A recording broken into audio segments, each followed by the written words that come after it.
Hey y'all, welcome back to the channel. This is Rue. Today we're going to be doing something kind of fun and a little bit different. So we are going to be attempting to recreate Astarion. And for those of y'all that don't know, Astarion is a character from a game called Baldur's Gate 3. So a little bit about Baldur's Gate. It is an RPG game and it's basically Dungeons and Dragons. So I am not typically one that would play combat heavy games because that just creates way too much anxiety in my life and I really am not here for it. But so Baldur's Gate is an RPG, but it's turn-based combat. So when you are put into combative situations, everybody takes their turns. So it really doesn't invoke that much anxiety, which is fabulous for me. It's a really story-based game, so there's like a bunch of side quests that you can do, but there's also one big main quest that follows the storyline throughout the whole game. And I've only recently started playing it. I bought it for myself for my birthday, which is how I justified the $80 purchase. So it is kind of expensive, but honestly, y'all, I have been playing it non-stop. The only time I've stopped playing it is to make this video, which was still kind of related to Baldur's Gate in one way or another. And one of the reasons why I really love Baldur's Gate is because the characters that you get to play with are so in-depth. They're really fleshed out. And honestly, y'all, if you have heard anything about Baldur's Gate, you've probably heard how good the voice actors are, because the voice actors that are picked for each of the main characters, they just put so much emotion into it, and it just makes your characters feel like you're really there with them. So there's a lot of adventuring in this game, which is awesome because that's something that I love to do. But anyways, if we focus back on the Sims instead of Baldur's Gate, we are trying to recreate Astarion, and I'm just going to start off by saying that I suck. I suck so bad at recreating things in The Sims. Oh my gosh, you guys. For some reason, my brain does not know how to copy-paste images, so anyways, I've got a picture up on the screen of Astarion for y'all to look at, just to reference, and throughout me making this video, I did have a photo reference to look back at, but, I don't think I did that good, but I put a good bit of effort into it. So anyways, I'll tell y'all a little bit about Astarion while we watch me. I'm just doing like some little tweaks to his appearance, trying to make him look as similar as possible to the picture that I found. But like I said, it was very hard. So a little bit about Astarion. His personality is described as being eloquent and charming. He values showmanship and finesse over strict rigor. He's described as wry, cheeky. He kind of has a little bit of an evil side to him, honestly. Yeah, it says here he's well accustomed to violence and cruelty. By the way, I'm reading this off of kind of like a fan wiki of Astarion. So he's also a vampire spawn. I'm not going to go too much into his backstory because if any of y'all decide to play the game, I don't want to spoil it for you because it does go pretty in-depth with his backstory. So yeah, I won't spoil any parts of the game for any of y'all just in case you do end up checking it out. But I will say that you can romance the main characters in this game, so y'all already know that my character that I made, her and Astarion are like a thing. So anyways, yeah, here we are. We're picking out his vampire teeth right now. And I do have default teeth overrides in my game. That's why they looked a little bit different. And I did do a lot of back and forth while I was making him, like going back and forth between, different skin details and like stuff that I thought made him look a little bit better. But it was just overall super hard. And I actually filmed this, there was audio recording that went with what y'all are watching right now. But it was just, first of all, my cat and my dog were in the background, like running around the whole time, so you could kind of hear my dog's little tippy tappies on the floor, which, you know, tippy tappies are cute, but not when you're trying to film a YouTube video. And also, I was just getting really annoyed with the background noises. And again, like I said, I did so much back and forth. It felt so disorganized to watch back, if that makes any sense to y'all.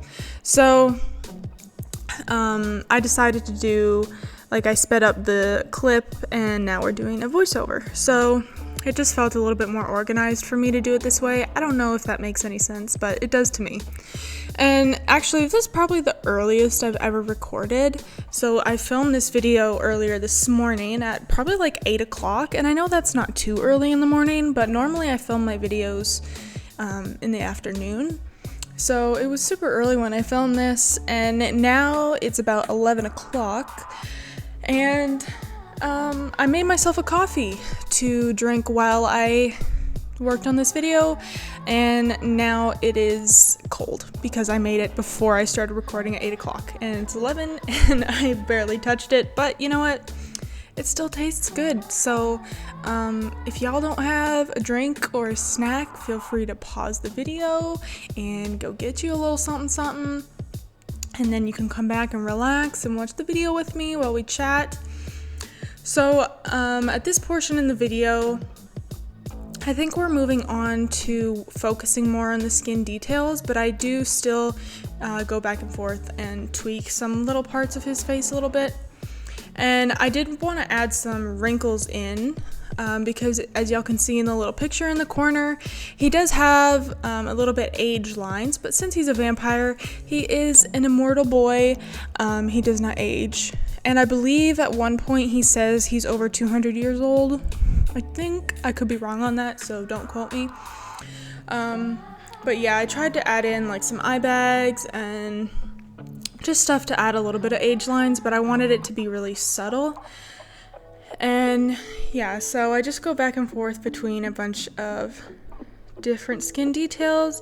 And his nose, for some reason, was something that was really hard for me to get right. And yeah, so you'll see I end up tweaking it a lot, and I put a couple different overlays on it. I tried a couple different things. So at this point in the video, I feel like he looks nothing like Astarion, if I'm being honest with y'all. So I feel like his jawline and his chin look pretty good at this portion of the video, but other than that, like the nose, the eyes look okay. I feel like they're too wide open. I don't know, when I was making him, I had a different reference picture than the one that y'all are looking at, and I feel like I wish I would have used this one, because I think it would have been a little easier for me if I could have used this reference picture, but I used one that his face was straight on, so I thought that that was going to be the best option, but now that I'm watching this back, I feel like I was wrong with that judgment call.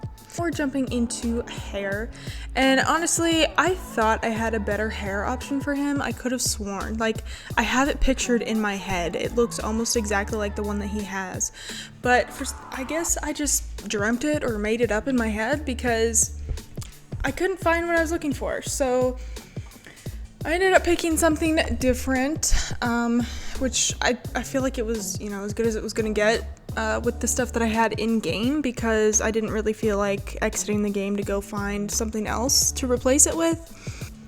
So now we are going to work on his body and outfit. So I just went with a body preset from Northern Siberia Winds, and then I was debating on adding like a belly overlay kind of, just to add a little bit more definition. And Astarion is pretty skinny in the game, so I didn't add too much muscle or fat to him. Just kept him kind of skinny. And right here, I was looking to see if we had any, like, you know, bite marks on the neck, like kind of like a scar, because Astarion has like a vampire bite scar on his neck, but unfortunately we didn't have it in game.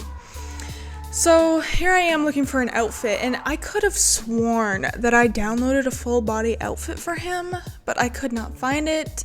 I even looked in the feminine section and I couldn't find it. So I ended up just putting him in this outfit with, like, when I was searching for outfits for him, I looked in like the medieval and historical categories on the Sims resource. So this is kind of what I found for him. And then I was looking at different pairs of boots, and I think we ended up going with the ones that he has on currently. I believe I do change the color though. I kind of wanted him to have like kind of higher up boots, because in the game they wear like armor, you know, and they have weapons and whatever. Most of the armor in the game is actually really cool though, and you can get different ones. You can kind of change your character's outfits all the time, which is, you know, obviously something that I love as a Sims player. So here we are. I just checked out a few of the in-game like costume type outfits. I thought maybe there would be something cool, but it turns out we reverted back to his original outfit. And just to finish off, I added in some traits for him. So I do find him to be very determined in the game. So I gave him determined, and then the second one is unappeasable, because he is very hard to please, and as you build your relationship with your characters, you kind of have to impress them, so to speak. So he's really hard to impress, and I gave him evil because honestly he's a little bit evil. But anyways, y'all, that's gonna be it for this portion of the video, and I have a few screenshots for y'all to look through at the end here. So I just want to say thank y'all to all the new subscribers that have joined us recently. I really appreciate it, and even though I don't know any of y'all, I love y'all. I appreciate your support. So anyways, y'all, I hope you enjoy these screenshots. Don't forget to like, comment, and subscribe, and I'll see you in the next one. Bye, guys.